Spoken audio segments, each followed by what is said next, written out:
그 판단의 의미와 성실성을 평가하기란 어려운 일이다. 죽은 쥐를 한 마리 발견한 호텔 회계원이 놀라 장부에 오기를 했다는 것을 상술한 후에 타루는 보통 때보다 분명하지 않은 필체로 다음과 같이 덧붙였다. 물음. 자기 시간을 허비하지 않으려면 어떻게 해야 할 것인가? 답. 시간의 길이를 느낄 것. 방법. 치과 대기실의 불편한 의자에 앉아 낮 시간을 보낼 것. 일요일 오후에는 발코니에서 지낼 것. 이해할 수 없는 외국어로 발표되는 강연을 경청할 것. 가장 길고 가장 불편한 기차의 코스를 택한 후 물론 서서 여행할 것. 극장 매표구에 줄을 서 표를 샀다가 자리는 잡지 말 것 등등.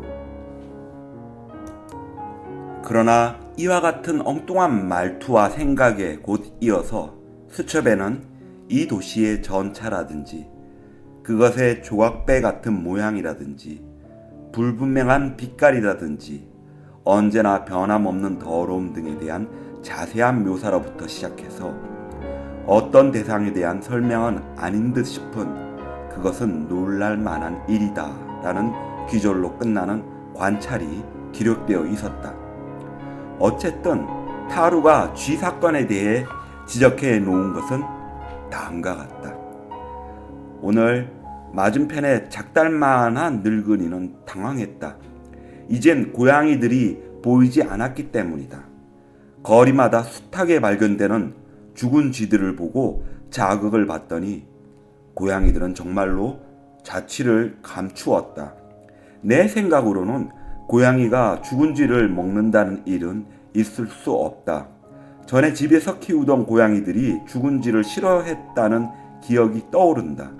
아무튼 고양이들은 거리가 아니라 지하실 속에서 뛰어다니고 있을 거라고 생각할 테니 그 노인은 당할 수밖에 없으리라.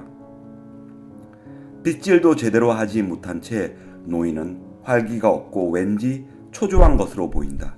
잠시 후 그는 허공에 대고 침을 한번 내뱉고 나서 안으로 들어가 버렸다. 또 다른 기록. 오늘은 시내에서 전차 한 대가 돌연 멈추고 말았다. 어떻게 들어왔는지 모르지만 차 안에서 쥐 한 마리가 발견되었기 때문이었다. 두세 명의 부인들이 허겁지겁 내리고 말았다. 사람들은 쥐를 밖으로 내던졌다. 전차는 다시 움직였다. 또 다른 기록.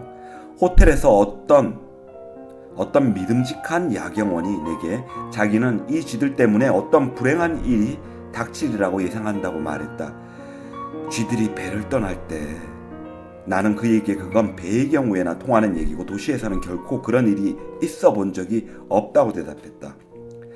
그러나 그의 확신은 누가 뭐라고 해도 확고부동한 것이었다. 나는 그에게 그렇다면 대체 어떤 불행이 오리라고 예상하느냐고 물었다. 그는 불행을 예측하기란 불가능한 일이기 때문에 모른다는 것이었다. 그러나 지진이라도 일어나 재앙이 생긴다고 해도 자기는 놀라지 않을 것이라고 얘기했다. 내가 그럴 수도 있을 거라고 시인했더니 그는 내게 그것이 불안하지 않느냐고 물었다. 그는 걸음이 빠르다. 그는 일정한 속도로 보도를 따라 내려간다. 그러다 3번 가운데 2번쯤은 가볍게 뛰어서 반대편 복도로 다시 올라간다. 자동차 핸들을 잡을 때는 방심한 편이어서 길 모퉁이를 돈 후에도 자주 방향 신호등을 켜둔 채로 그대로 있다. 늘 모자를 쓰고 있지 않으며 매사에 발간한 듯한 태도이다. 타루의 숫자는 정확했다. 의사 리웨는 그것에 대해 어느 정도는 알고 있었다. 수위의 시체를 격리시킨 다음 그는 리샤르에게 전화를 걸어 사타구니에 발생하는 열병에 관해 물어보았다. 저도 무슨 영문인지 전혀 모르겠어요. 2사람이 죽었는데 한 사람은 48시간 만에, 또 다른 사람은 사흘 만에 그렇게 됐어요.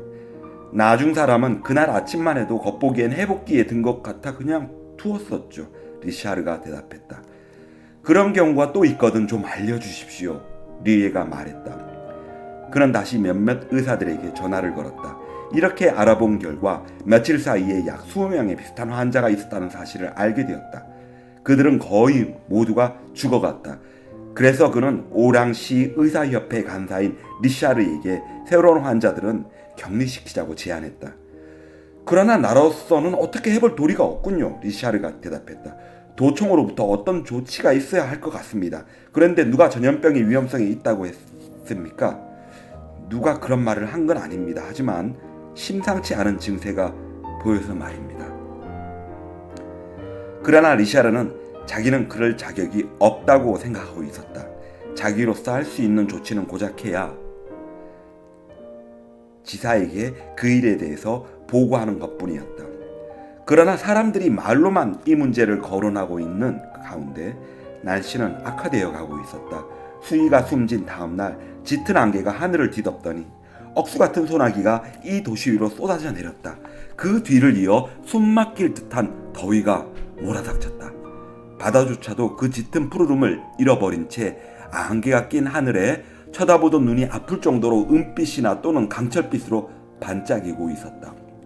봄에 밀어닥친 습기찬 무더위는 사람들로 하여금 차라리 여름의 탈듯한 열기를 바라보기까지 할 지경이었다. 고원 위의 바다를 거의 등진 채 나선형 계단식으로 건설되어 있는 이 도시에는 일종의 어렴풋한 무감각 상태가 감돌고 있었다. 기다란 흙벽 한가운데서 먼지 낀 진열장이 늘어서 있는 거리에서 우중충하고 더러운 전철 속에서 사람들은 왠지 모르게 자신들이 하늘 속에 감금된 죄수 같다고 느끼고 있었다. 단지 리웨이의 그 늙은 환자만은 천식에서 벗어나 이즈음의 날씨를 즐기고 있었다. 찌는 듯한 날씨구만. 그가 말했다. 기간지에는 좋은 날씨야. 사실 삶아대는 것 같은 날씨였다. 열병보다 더하지도 덜하지도 않은 무더위였다. 도시 전체가 열병에 걸려 있었는데 어쨌든 그것이 코타르의 자살미수 현장 검증에 입회하기 위하여 페데르부가 가에 갔던 날 아침 내내 의사 리에의 머릿속에 자리잡고 있었던 인상이었다. 그러나 그와 같은 인상이 리에에게는 옳지 못한 것 같이 생각되었다. 그는 이것을 자신이 신경이 날카로워져 있고 선입견에 사로잡힌 탓으로 돌리고 생각을 좀 정리할 필요가 있다고 생각했다.